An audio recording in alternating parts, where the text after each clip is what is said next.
Good morning everyone. स्वागत है आपका हमारे यूट्यूब चैनल क्लिक गुरुजी में। आज हम आधुनिक इतिहास के बहुत इंपॉर्टेंट टॉपिक को लेकर आए हैं, भारत के वायसराय। लास्ट टॉपिक में हमने भारत के गवर्नर जनरल का टॉपिक डिस्कस करा था, उसी में एक टॉपिक और रह गया था भारत के वायसराय, तो उसी को आज हम डिस्कस करेंगे। इससे तो हमारा कंप्लीट हो जाएगा भारत के गवर्नर जनरल और भारत के वायसराय का। ठीक, चलिए स्टार्ट करते हैं। साथ साथ आप हमारे वीडियो में अंत तक बने रहिएगा और नोट्स हमारे साथ बनाते चलिएगा। चलिए स्टार्ट करते हैं। भारत में गवर्नर जनरल के बाद शासन किया वायसराय ने, मतलब गवर्नर जनरल का पद जब ख़त्म कर दिया गया था उसके बाद वायसराय आए। वायसराय क्या होते हैं? तो वायसराय जो होते हैं वो राजा का प्रतिनिधि होता है। भाई अब तो भारत के राष्ट्रपति शासन करते हैं, ठीक है, लेकिन उस टाइम पे जब भारत आज़ाद नहीं हुआ था तो उस टाइम गवर्नर जनरल और वायसराय ही का पद ही था। तो भारत के वायसराय जो प्रथम वायसराय थे वो लॉर्ड कैनिंग थे। लॉर्ड कैनिंग जो थे वो प्रथम वायसराय थे। कब से कब तक इन्होंने शासन करा? तो 1856 से 1858 तक शासन करा। क्लियर?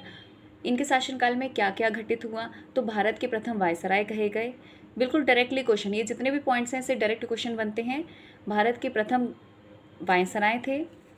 1857 की क्रांति इन्हीं के काल में हुई। 1857 की क्रांति बहुत ही इंपॉर्टेंट और फेमस क्रांति है, वो इन्हीं के समय में घटित हुई। 1858 का अधिनियम हुआ। आईपीसी भारतीय दंड संहिता की स्थापना हुई। कब? 1860 में। क्वेश्चन यहीं से बन जाएगा कि आईपीसी की स्थापना कब हुई? तो 1860 में हुई। किसके काल में हुई? तो लॉर्ड कैनिंग के काल में हुई। ठीक। विधवाओं का पुनर्विवाह अधिनियम हुआ 1856 में। विधवाओं का पुनर्विवाह अधिनियम बहुत ही इंपॉर्टेंट है, बहुत ही फेमस है ये। तो कब हुआ ये? 1856 में हुआ। किसके काल में हुआ? लॉर्ड कैनिंग के काल में हुआ। इसमें एक चीज़ और आप याद रखिएगा कि लॉर्ड कैनिंग के शासनकाल में तो हुआ, लेकिन विधवाओं का पुनर्विवाह अधिनियम और किससे संबंधित है? तो ईश्वर चंद्र विद्यासागर से संबंधित है। ठीक, नेक्स्ट पॉइंट पे चलते हैं। तो कोलकाता, मुंबई, मद्रास में विश्वविद्यालय की स्थापना ब्रिटेन की तर्ज पर करी। किसके शासनकाल में? कब की? 1857 में की। ठीक, तो ये जितने भी पॉइंट्स हैं ये आप याद रखिएगा। एक बार फिर से रिपीट कर लेते हैं कि भारत के प्रथम वायसराय थे ये। 1857 की क्रांति इन्हीं के शासनकाल में हुई। 1858 का अधिनियम हुआ। आईपीसी भारतीय दंड संहिता की स्थापना 1860 में हुई।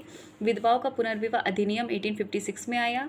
कोलकाता, मुंबई, मद्रास में विश्वविद्यालय की स्थापना ब्रिटेन की तर्ज पर 1857 में हुई। ठीक, तो लॉर्ड कैनिंग का शासनकाल में ये सारी चीज़ें घटित हुई थी। सेकंड आप चलिए लॉर्ड मेयो। लॉर्ड मेयो के शासनकाल में, लॉर्ड कैनिंग के बाद लॉर्ड मेयो आए। इनका शासनकाल कब से कब तक रहा? तो 1869 से 1872 तक इनका शासनकाल रहा। 1869 से 1872 तक इनके शासनकाल रहा। अब इनके शासनकाल में क्या क्या हुआ? तो प्रथम जनगणना हुई। जनगणना तो आज भी हो रही है, आज भी आपको पता है जनगणना होती है। तो प्रथम जनगणना जो हुई थी वो 1872 में हुई थी। और किसके काल में हुई थी? लॉर्ड मेयो के काल में ही हुई थी। ठीक, सेकंड पॉइंट बनता है यहाँ से कि कृषि विभाग की स्थापना हुई थी 1872 में। कृषि विभाग की स्थापना 1872 में हुई। थर्ड वन है पोर्ट ब्लेयर में इनकी हत्या हुई। ये प्रथम ऐसे वायसराय थे भारत के अंदर जिनकी भारत में हत्या कर दी गई। पोर्ट ब्लेयर में, जिसको काला पानी कहा जाता है, वहाँ पर इनकी हत्या कर दी गई। एक बार फिर रिपीट कर देते हैं कि लॉर्ड कैनिंग के बाद लॉर्ड मेयो आए। इनका शासनकाल 1869 से 72 तक था। प्रथम जनगणना हुई 1872 में। कृषि विभाग की स्थापना 1872 में हुई। पोर्ट ब्लेयर में इनकी हत्या कर दी गई। भाई पोर्ट ब्लेयर कहाँ पर है? तो जिसको काला पानी कहा जाता है वहीं उसी की राजधानी है आपकी पोर्ट ब्लेयर। चलिए आगे चलते हैं। लॉर्ड मेयो के बाद आए लॉर्ड लिटन। लॉर्ड लिटन आए। ये इनका कब से कब तक इन्होंने शासन करा? तो 1876 से 1880 तक। 1876 से 1880 तक इन्होंने शासन किया। क्या इनके शासनकाल में क्या क्या हुआ? तो पहले अकाल आयोग की स्थापना 1878 में हुई, इन्हीं के काल में हुई। लॉर्ड लिटन के काल में हुई पहले अकाल आयोग की स्थापना 1878 में। सेकंड पॉइंट, रिचर्ड स्ट्रेची की अध्यक्षता में स्ट्रेची आयोग बना। रिचर्ड स्ट्रेची की अध्यक्षता में स्ट्रेची आयोग इन्हीं के काल में बना। भारतीय सशस्त्र अधिनियम आया 1878 में। पूछ लिया जाएगा कि भारतीय सशस्त्र अधिनियम किसके काल में आया? तो लॉर्ड लिटन के कार्यकाल में आया। कब आया? तो 1878 में आया। क्लियर बेटा? इसमें डायरेक्ट बहुत ही शॉर्ट नोट्स हैं ये, जिससे बिल्कुल दिक्कत नहीं होगी। अगर आपने नोट कर लिया तो एग्जाम में बिल्कुल डायरेक्ट क्वेश्चन इसी से पूछ लिया जाएगा, कोई फालतू बात नहीं हो रही है यहाँ पे। फोर्थ है आपका वर्नाकुलर प्रेस एक्ट आया। कब? 1878 में आया। किसके काल में? लॉर्ड लिटन के काल में। सिविल सेवा की परीक्षा आयु को 21 वर्ष, इन्होंने एक काम और करा था लॉर्ड लिटन ने कि सिविल सेवा की परीक्षा जो थी आयु को 21 वर्ष से घटाकर इन्होंने 19 वर्ष कर दिया था। 21 वर्ष से घटाकर इन्होंने 19 वर्ष कर दिया था, लेकिन बाद में फिर से 21 वर्ष कर दिया गया। सिविल सेवा की परीक्षा आज भी होती है तो उसकी आयु को इन्होंने 21 वर्ष से घटाकर 19 वर्ष कर दिया कहते हैं, लेकिन बाद में फिर से 21 वर्ष कर दिया गया। क्लियर? फिर से एक बार रिपीट कर देते हैं लॉर्ड लिटन के कार्यकाल में क्या क्या हुआ। तो पहले अकाल आयोग की स्थापना 1878 में हुई। रिचर्ड स्ट्रेची की अध्यक्षता में स्ट्रेची आयोग बना। भारतीय शस्त्र अधिनियम 1878 में आया। वर्नाकुलर प्रेस एक्ट 1878 में आया। सिविल सेवा की परीक्षा आयु को 21 वर्ष से घटाकर 19 वर्ष कर दिया गया, लेकिन बाद में फिर 21 वर्ष कर दिया गया। क्लियर? लॉर्ड लिटन के बाद लॉर्ड रिपन आए। लॉर्ड लिटन के बाद लॉर्ड रिपन आए। इनका शासनकाल कब से कब तक था? तो 1880 से 1804 तक था। 1880 से 1884 तक था। क्या क्या किया इनके शासनकाल में? तो स्थानीय स्वतंत्रता शासन का जनक कहा जाता है इन्हें स्थानीय स्वतंत्रता शासन का जनक कहा जाता है। सेकेंड पॉइंट है प्रथम नियमित जनगणना की शुरुआत हुई। तो अभी मैंने पिछला बताया आपको कि लॉर्ड मेयो के काल में जो प्रथम जनगणना जो हुई लॉर्ड मेयो के काल में हुई, कार्यकाल में, लेकिन जो नियमित जनगणना हुई वो लॉर्ड रिपन के कार्यकाल में हुई 1881 में। याद रखिएगा, जो प्रथम जनगणना हुई, वैसे आपको पता है कि जो जनगणना होती है वो हर साल मतलब हर 10 साल के बाद होती है, ठीक है, प्रत्येक 10 साल में होती है, लेकिन लॉर्ड मेयो के काल में प्रथम हुई थी, मतलब फर्स्ट टाइम हुई थी। लेकिन जो नियमित हुई कि मतलब आपको 10 साल में कंटिन्यूसली करनी है, तो वो हुई लॉर्ड रिपन के कार्यकाल में। कब हुई? 1881 में हुई। क्वेश्चन बन जाता है यहीं से। थर्ड है आपका प्रथम कारखाना अधिनियम हुआ 1881 में। प्रथम कारखाना अधिनियम 1881 में आया। फिर हंटर कमीशन आया। हंटर कमीशन बहुत इंपॉर्टेंट क्वेश्चन बनता है। हंटर कमीशन कब आया? 1882 में आया। हंटर कमीशन 1882 में आया। इल्बर्ट बिल विवाद 1884 में आया। इल्बर्ट बिल विवाद 1884 में आया। तो क्या क्या हुआ लॉर्ड रिपन के कार्यकाल में? स्थानीय स्वतंत्रता शासन का जनक कहा जाता था इन्हें। प्रथम नियमित जनगणना की शुरुआत 1881 में हुई। प्रथम कारखाना अधिनियम 1881 में आया। हंटर कमीशन आया 1882 में और इल्बर्ट बिल विवाद आया 1884 में। यहीं पर लॉर्ड रिपन के कार्यकाल समाप्त होते हैं। नेक्स्ट चलते हैं लॉर्ड कर्जन। लॉर्ड कर्जन बहुत फेमस नाम है लॉर्ड कर्जन का। लॉर्ड कर्जन का कार्यकाल कब तक रहा? तो 1899 से 1905 तक इनका शासनकाल रहा। 1899 से 1905 तक इनका शासनकाल रहा। क्या क्या हुआ इनके शासनकाल में? तो सबसे पहले बंगाल विभाजन हुआ। क्वेश्चन बनता है कि बंगाल का विभाजन कब हुआ? तो 1905 में हुआ। बंगाल का विभाजन कब हुआ? तो 1905 में हुआ। किसके शासनकाल में हुआ? तो लॉर्ड कर्जन के शासनकाल में हुआ। याद रखिएगा दोनों क्वेश्चन को। फिर है भारतीय विश्वविद्यालय अधिनियम पारित हुआ। कब हुआ? तो 1904 में हुआ। बंगाल का विभाजन लॉर्ड कर्जन के शासनकाल में हुआ। कब हुआ? 1905 में। और भारतीय विश्वविद्यालय अधिनियम पारित हुआ 1904 में। आगे चलते हैं। लॉर्ड कर्जन के बाद आए Lord Minto. Lord Minto second आए। इनका कार्यकाल कब से कब तक था? तो 1905 से 1910 तक इनका शासनकाल था। इनके शासनकाल में क्या क्या चीज़ें हुई? तो मुस्लिम लीग की स्थापना करी इन्होंने। मुस्लिम आते ही इन्होंने मुस्लिम लीग की स्थापना करी 1906 में। कांग्रेस विभाजन कर दिया इन्होंने 1907 में। मुस्लिम लीग की स्थापना करी इन्होंने 1906 में। कांग्रेस का विभाजन कर दिया 1907 में। पृथक निर्वाचन व्यवस्था करी मुस्लिमों के लिए। पृथक निर्वाचन व्यवस्था करी इन्होंने मुस्लिमों के लिए 1909 में। क्या क्या किया? मुस्लिम लीग की स्थापना करी इन्होंने 1906 में। कांग्रेस का विभाजन कर दिया इन्होंने 1907 में। पृथक निर्वाचन व्यवस्था करी इन्होंने मुस्लिमों के लिए 1909 में। आगे क्या किया इन्होंने? गवर्नर जनरल की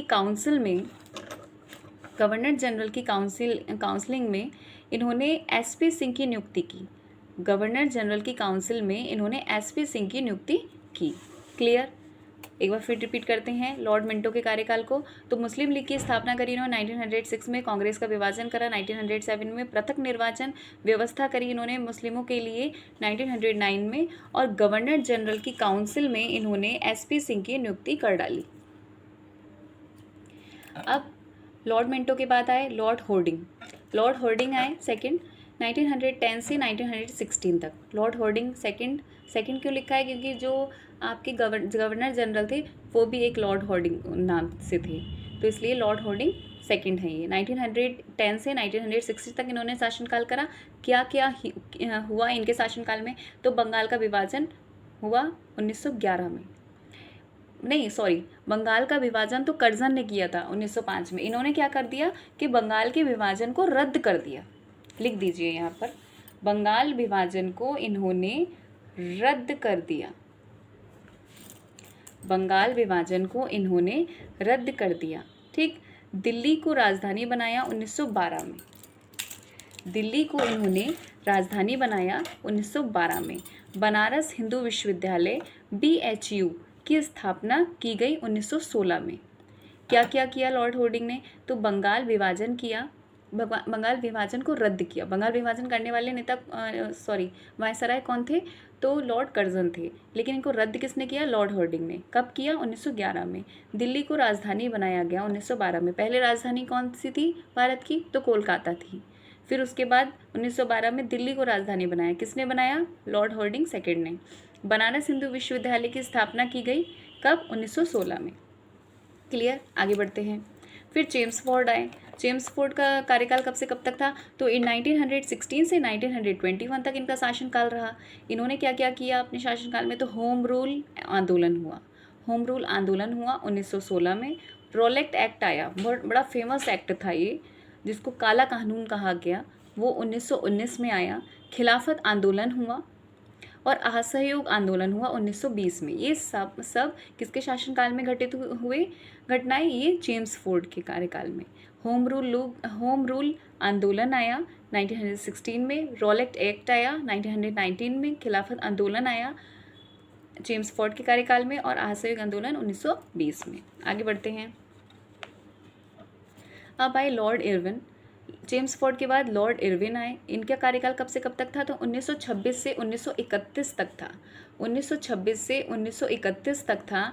इनके कार्यकाल में साइमन कमीशन आया 1928 में। साइमन कमीशन आया 1928 में। गांधी इरविन समझौता हुआ 1931 में, और गोलमेज सम्मेलन 1930, 31, 3, मतलब जो तीनों गोलमेज सम्मेलन हुए।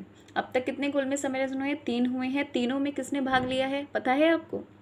पता है तो कमेंट सेक्शन में मुझे कमेंट करिएगा कि तीनों गोलमेज सम्मेलन में किसने भाग लिया, किस भारतीय ने भाग लिया। तो पहला लॉर्ड इरविन ने क्या किया, साइमन कमीशन आया इनके शासनकाल में 1928 में। गांधी इरविन समझौता हुआ 1931 में। गोलमेज सम्मेलन हुआ 1930, 31, 32, मतलब तीनों कंटिन्यूसली हुए।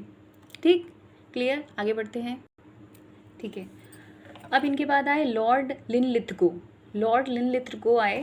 इनका शासनकाल कब से कब तक था, तो 1936 से 1943 तक इनका शासनकाल रहा। इनके शासनकाल में क्या क्या हुआ, तो द्वितीय विश्व युद्ध हुआ। द्वितीय विश्व युद्ध हुआ कब हुआ था, 1939 में 45 तक। 1939 से 1945 तक हुआ। कांग्रेस मंत्रिमंडल द्वारा त्यागपत्र दिया गया। कांग्रेस मंत्रिमंडल द्वारा त्यागपत्र दिया गया कब, 1939 में। कांग्रेस मंत्रिमंडल द्वारा त्यागपत्र दिया गया कब, 1939 में। अच्छा, भारत छोड़ो आंदोलन हुआ, बड़ा फेमस आंदोलन रहा भारत के अंदर। भारत छोड़ो आंदोलन 1942 में हुआ था। किसके शासनकाल में हुआ, भाई लॉर्ड लिनलिथगो के शासनकाल में ही हुआ था। फिर लास्ट पॉइंट है आपका, ब्रिटेन में चर्चिल प्रधानमंत्री बने। ब्रिटेन में चर्चिल प्रधानमंत्री बने 1940 में। किसके शासनकाल में, भाई लॉर्ड लिनलिथगो के शासनकाल में ही बने थे। ठीक, एक बार रिपीट कर देते हैं कि लॉर्ड लिनलिथगो में के शासनकाल में क्या क्या हुआ, द्वितीय विश्व युद्ध हुआ, कांग्रेस मंत्रिमंडल द्वारा त्यागपत्र दिया गया, भारत छोड़ो आंदोलन हुआ, ब्रिटेन में चर्चिल प्रधानमंत्री बने। आगे बढ़ते हैं। अब इसके बाद आए लॉर्ड लिनलिथगो के बाद आए लॉर्ड वेवल। लॉर्ड वेवल आए। इनका शासनकाल था 1943 से 1947 तक। इनके शासनकाल में नौसैनिक विद्रोह हुआ 1946 में। संविधान सभा का गठन हुआ। अब वो समय आ गया था जब संविधान सभा का गठन होना स्टार्ट हो गया था। तो संविधान सभा का गठन जब हुआ तब लॉर्ड वेवल थे। और देखिए 1943 से 1947, इसका मतलब वो काल स्टार्ट हो गया था जब भारत को स्वतंत्रता, आज़ादी मिली थी, तब की बात हो रही है ये।